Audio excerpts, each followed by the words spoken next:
androgenic anabolic steroids are testosterone or testosterone derivatives, which they were generally used as medical treatment for muscle wasting diseases like leukemia, cancer. They would generally give patients steroids because they are anti-catabolic, and they would allow the cancer patients to maintain their muscle mass and other lean tissues while going through treatment, because treatment would destroy their bodies. That's where steroids came from. And then they started using steroids in cattle in order to make them grow bigger. So they had bigger cattle, all kinds of hormones things. So basically what steroids do is they are hormones, or manipulate the production of your hormones, because higher production of certain hormones increase protein synthesis and protein turnover. So if you're increasing protein synthesis, you're going to be able to build new tissue faster, okay? That's pretty much all they do, is increase the rate of protein synthesis and protein turnover. The misconception about androgenic, I'm going to try to leave my mic in position here. The misconception about androgenic anabolic steroids is that they somehow magically turn you into a Greek god.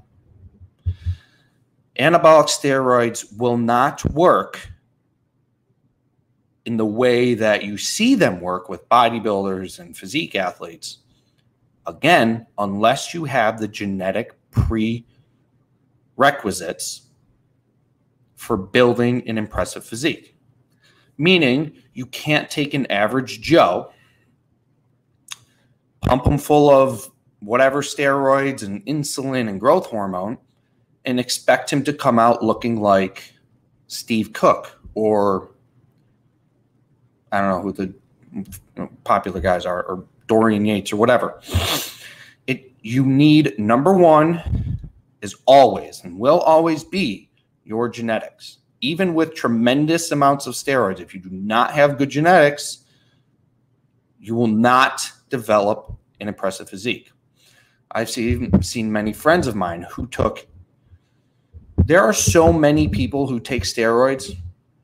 I would say in the gym, a traditional gym, most, I would literally say most men above probably 25 are taking steroids. Why can't you tell? Because their genetics suck.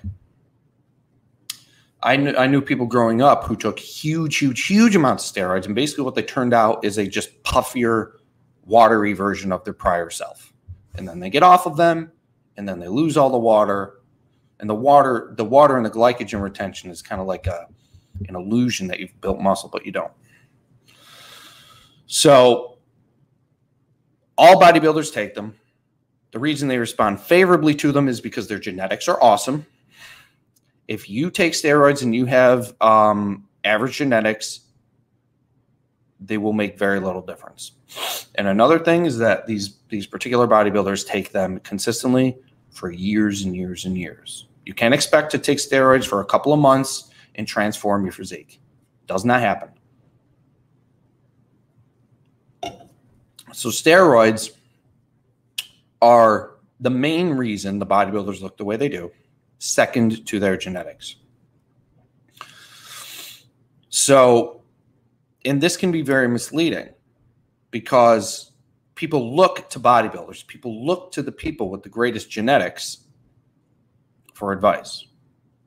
They look to people with the greatest results for advice, not taking into consideration two of the most important factors of bodybuilders, which is one, genetics, two, steroids. When you have the genetics that professional bodybuilders have, and you take the amount of drugs that professional bodybuilders do, you can do anything and your body will respond favorably. This is why all bodybuilders do something completely